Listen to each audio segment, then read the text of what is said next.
pitch. You mentioned yesterday that you need length out of Luke today. You got 7 out of him. Yeah. What does that do for your bullpen tomorrow? Yeah, it puts us in a much better position. We have some of those guys back up. It gave Craig a day, up a blow, and Reisdorf, Phillips, those guys give him another day, and it also gives us a chance to manage tomorrow with kind of how we look at Tuesday and then into next week. So our goal going into today was to hope that we could get him to 7. He hasn't been to 7 yet, so his pitch count was still in a good spot. He was at 80 going into the 7th, so we felt like, worst case, he's at 15 pitches, he ends up at 95. I don't know what his total pitch count was finishing the day, but we felt like we could keep him in that 7 or 95 pitch range and get him that 7th inning, and he did exactly what we had hoped to do, and he did a wonderful job, mixed really well, was able to, they can really hit a fastball, was able to hide the fastball, and then in that 4th time through the lineup, was able to use the fastball more, and had some guys in between and kind of guessing. So that's really his strength, is the ability to use all of his pitches. The curveball was better today. The splitter was back today, which was really exciting to see the splitter back and to both righties and lefties. And when he does that, he's kind of a freight train to handle.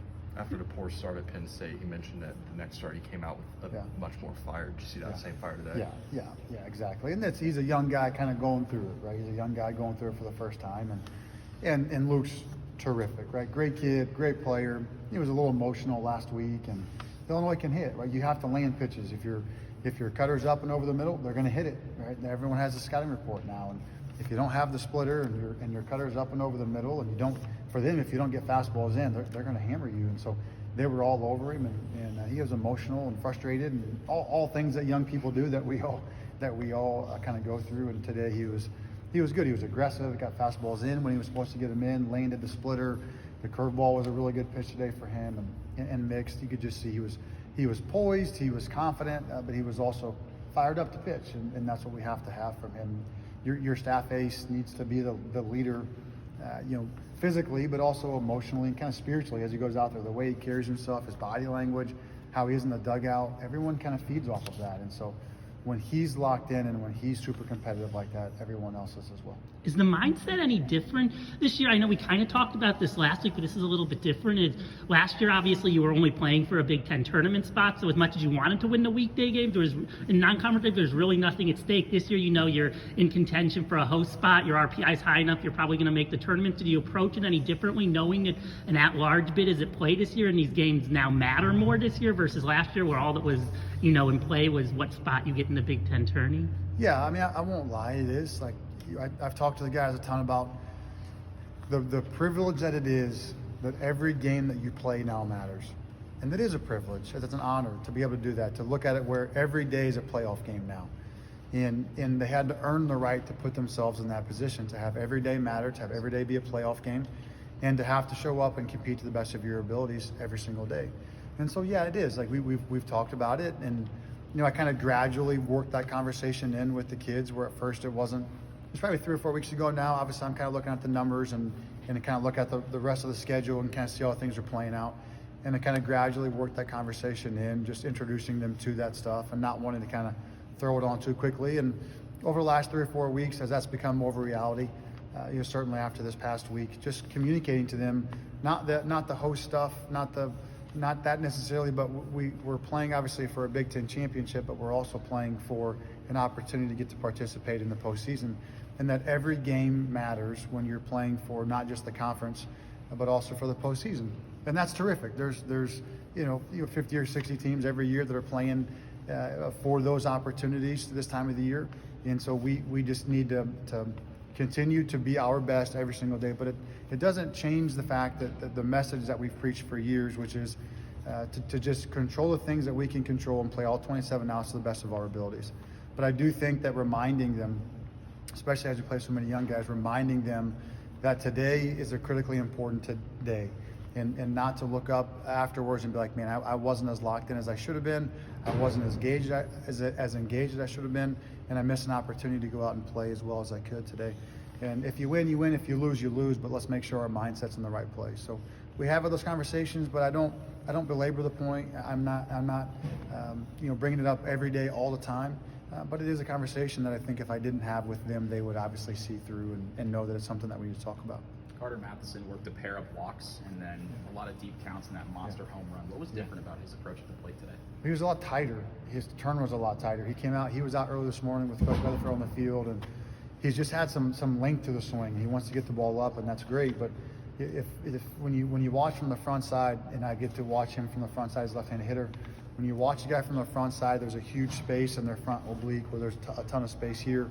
It's usually just length from the backside. There's length to the barrel, and so we're underneath balls and we pop them up. They foul fastballs back, and we've got to be able to get to leverage counts, and we get to leverage counts at him hard or take our walk. And so he was much better about that today. He was tighter with his turn. He was on the ball more, and then he forced people into the strike zone. And if they didn't land it, then he took his walk. So I thought today was one of Carter's really his better days especially the last month or so. But yeah, you hit the nail on the head. Your other sophomore, Josh Pine, also had a phenomenal day. Yeah. What he seems to be gradually coming along better and better. What's happening there? Really the same thing. Kind of the same thing. He was out early this morning as well, and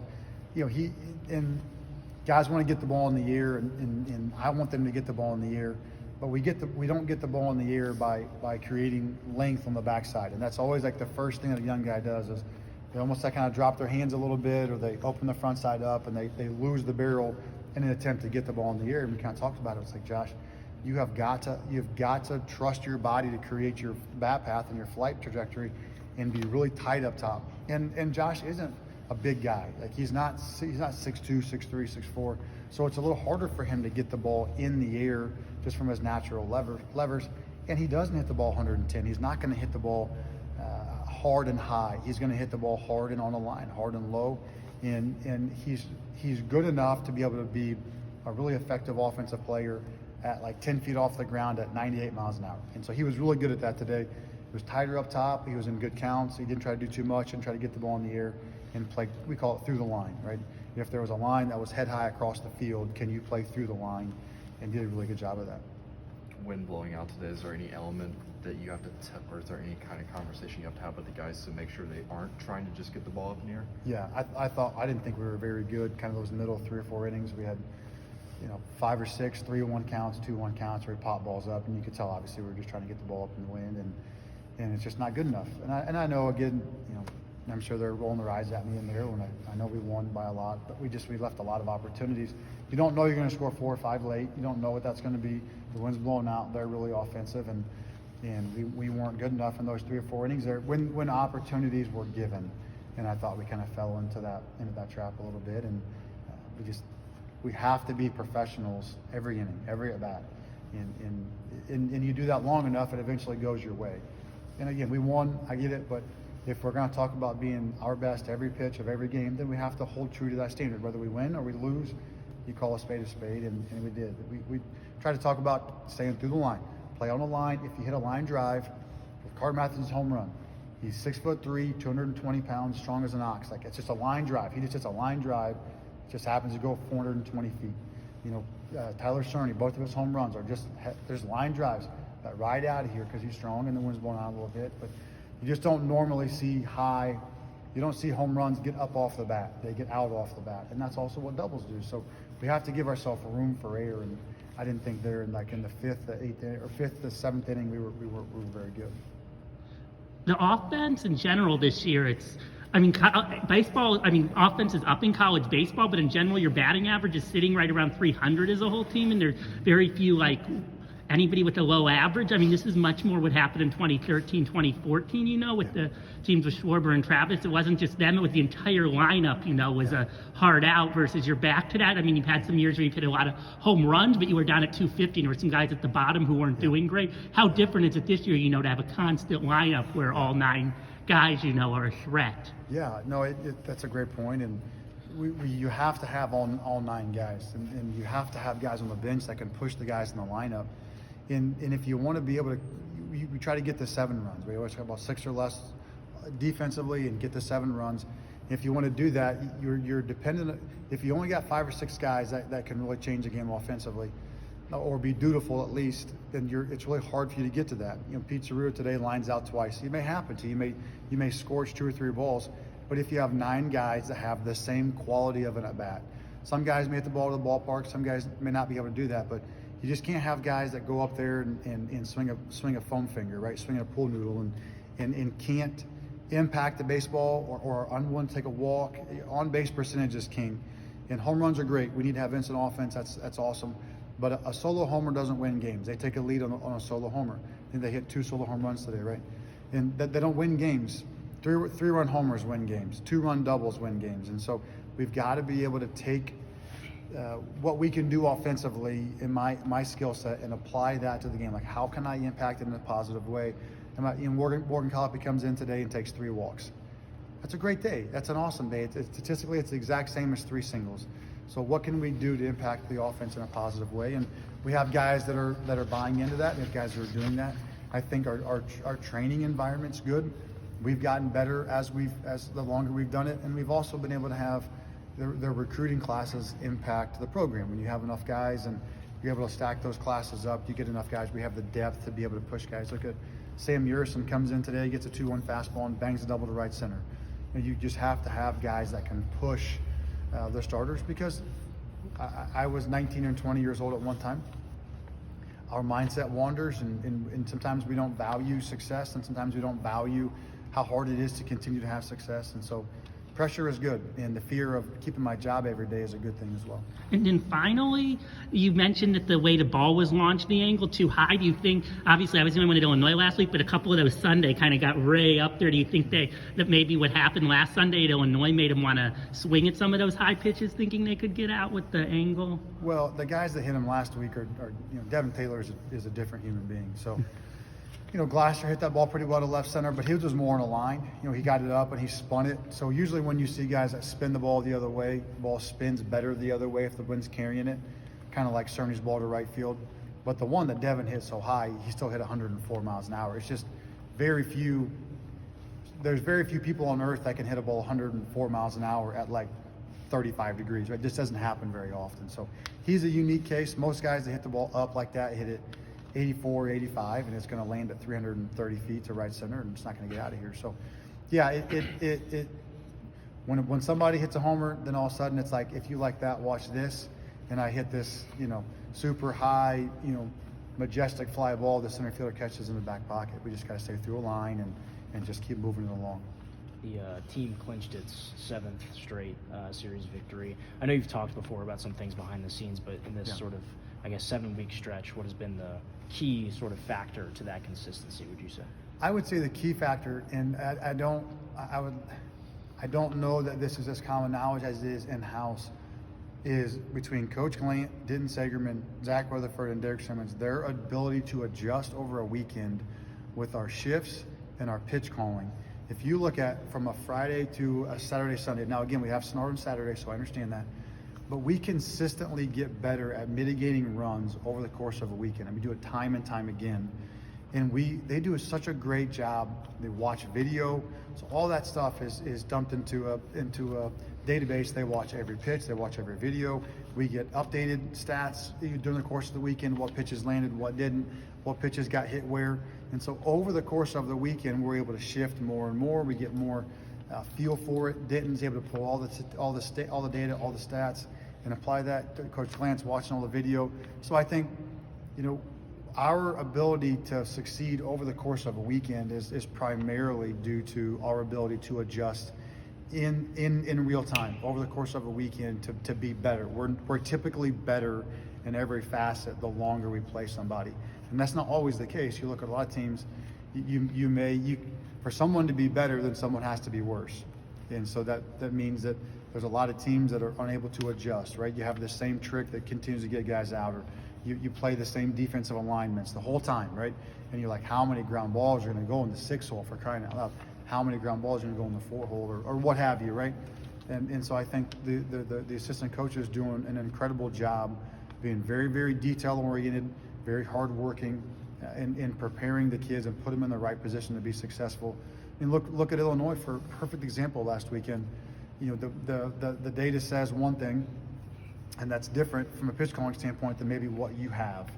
And so we were able to make an adjustment after the first game to throw fastballs inside, essentially. So if you look at how we pitched Keaton Anthony from Iowa, now he got hits, but he didn't do damage. So it was just like you feed him in and you feed him up, and it's like you're going to have to hit one of these 2 pitches. And so after the Friday night game, we were able to make an adjustment, and we really were able to limit them the rest of the weekend with just the adjustment of pitch calling and locations and sequences.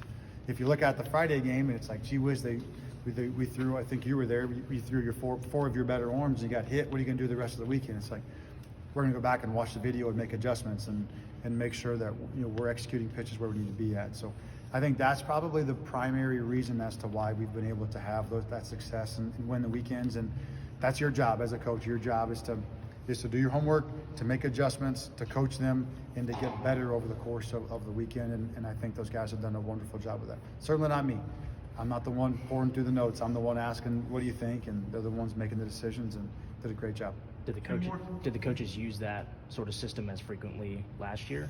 Well, yes and no. We have a different program that's really helped. We were able to kind of pick some guys' brains this past summer about what was coming out, what platforms, essentially combined all the data, and gave it to us in a more easily decipherable or readable format, and that's really helped a ton.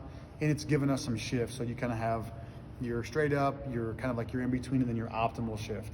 And then the second piece of that is we had most of it, but if you can't execute, then you're pitching out of shift, right? So Carl, you and I have talked about that. If I can have a great shift, but if I miss by the whole side of the plate, it's irrelevant. Now I've actually made it worse because I've got the center second baseman, I got a right-handed hitter, I got the second baseman just to the right side of second base, shortstop's over, third baseman's straight up, first baseman's over. I've exposed the entire right side.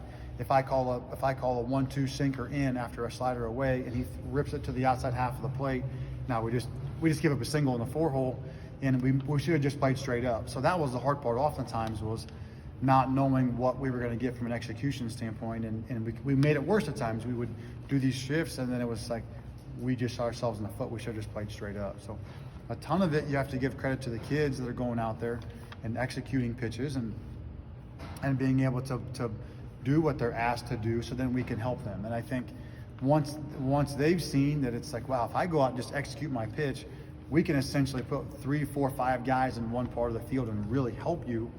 Then I think it's a kind of a perpetuation, and they want to do it even more so. Are there similar changes on the offensive side to that? I think last year was our best job since I've been in Indiana of kind of putting a system in that really works for the kids here and for kind of us, right? We made some adjustments, and we've just kind of rolled the same system out, and I think we've gotten similar-esque results again. And I think you can look at the success that the freshmen are having as an indication that the system has worked again. So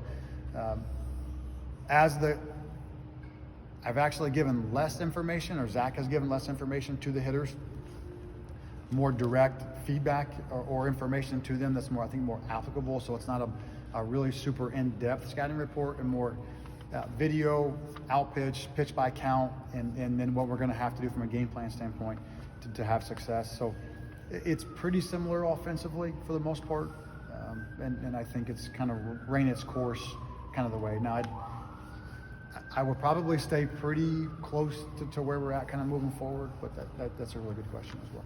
One more. Awesome. Nothing else? You guys are awesome. Thanks, everybody.